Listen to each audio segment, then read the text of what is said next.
नमस्कार। कहानी वाली दादी मम्मा के चैनल पे आप सबका स्वागत है। आज मैं आपको पौराणिक कथा तुलसी विवाह की सुनाने जा रही हूँ। एक बार भगवान शिव ने अपना तेज समुद्र में डाल दिया। उससे समुद्र में से एक अत्यंत रूपवान और पराक्रमी बालक पैदा हुआ, जिसका नाम जलंधर रखा गया। जलंधर जो है वो दैत्यों का राजा बना और उसकी नगरी का नाम भी जलंधर पड़ गया। जलंधर की शादी दैत्यराज कालनेमी की कन्या वृंदा से हो गई।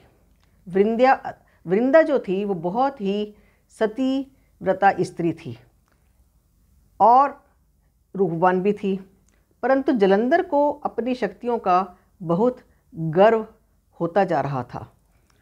वह चारों तरफ हाहाकार मचाता हुआ अपनी शक्तियों का दुरुपयोग करने लगा।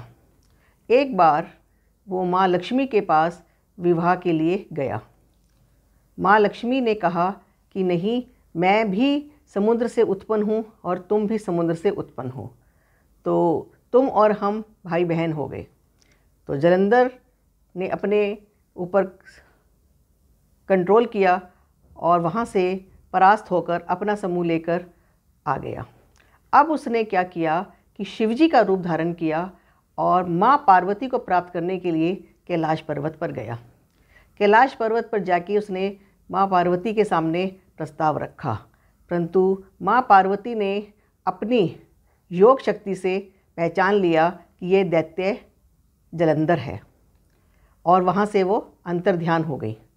जलंधर को बहुत क्रोध आया और पार्वती जी को तो इतना क्रोध आया कि वो विष्णु भगवान के पास गई और सबको जाके ये बात बताई, शिवजी जी को जाके बताई, सभी देवताओं को बताई।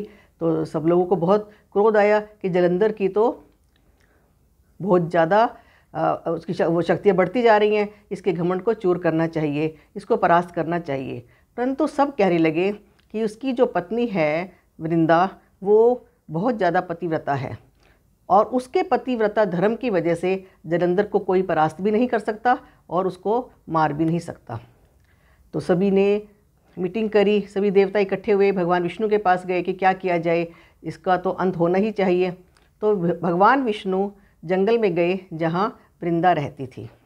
उधर से देवताओं में और राक्षसों में युद्ध हो रहा था। जलंधर अपनी पूरी शक्तियाँ बटोर कर युद्ध क्षेत्र में लड़ाई कर रहा था, उसको कोई परास्त नहीं कर पा रहा था। तो विष्णु भगवान जब वृंदा के पास पहुँचे तो अपने साथ वो 2 राक्षसों को लेकर गए। तो वृंदा पतिव्रता स्त्री थी, उसने उठकर प्रणाम किया भगवान की, वो बहुत बड़ी भक्त थी। तो भगवान ने उसके सामने ही उन 2 राक्षसों को मार गिराया। तो वृंदा बड़ी प्रभावित हुई कि भगवान विष्णु ने मेरी इन राक्षसों से रक्षा करी है। तो अब वृंदा भगवान विष्णु से पूछने लगी कि भगवान, मेरे पति जलंधर देवताओं के साथ युद्ध कर रहे हैं, शंकर भगवान से युद्ध कर रहे हैं, तो उनकी रक्षा करना, ज़रा देखकर बताओ उनका क्या हाल है। तो विष्णु भगवान ने माया से 2 वानरों को वहाँ उपस्थित किया। तो देखा एक वानर के हाथ में जलंधर का धड़ है और एक वानर के हाथ में जलंधर का सिर है। सिर और धड़ को देखकर वृंदा रोने लगी और भगवान से प्रार्थना करने लगी कि मेरे पति को जीवित करो। तो विष्णु भगवान ने कहा ठीक है। जब विष्णु भगवान ने अपनी शक्ति से उसके शरीर को इकट्ठा किया, धड़ को और सिर को, तो अपनी शक्ति से वो उसके शरीर में प्रवेश कर गए, अर्थात विष्णु भगवान ने जलंधर का रूप धारण कर लिया। वृंदा ने सोचा कि ये मेरा पति है।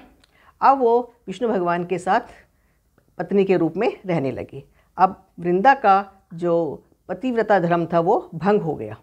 उधर से जो युद्ध स्थल में जलंधर मारा गया, क्योंकि ये था कि जब वृंदा का पतिव्रता धर्म भंग होगा तो मारा जाएगा।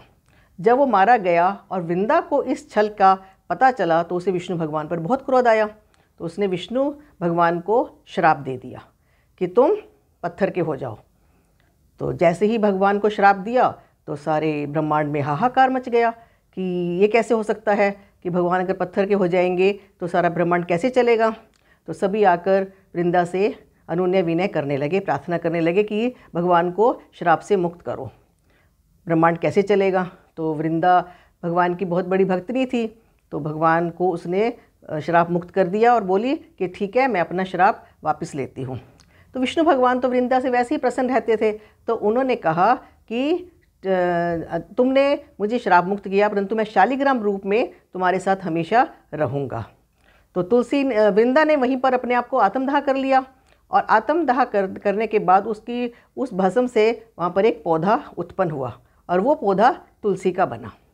तो भगवान विष्णु ने कहा कि तुलसी, तुम हमेशा मेरे साथ रहोगी, मैं शालिग्राम रूप में हमेशा तुम्हारे साथ रहूँगा। अपने सतीत्व धर्म के वजह से तुम मुझे लक्ष्मी से भी हमेशा प्रिय रहोगी।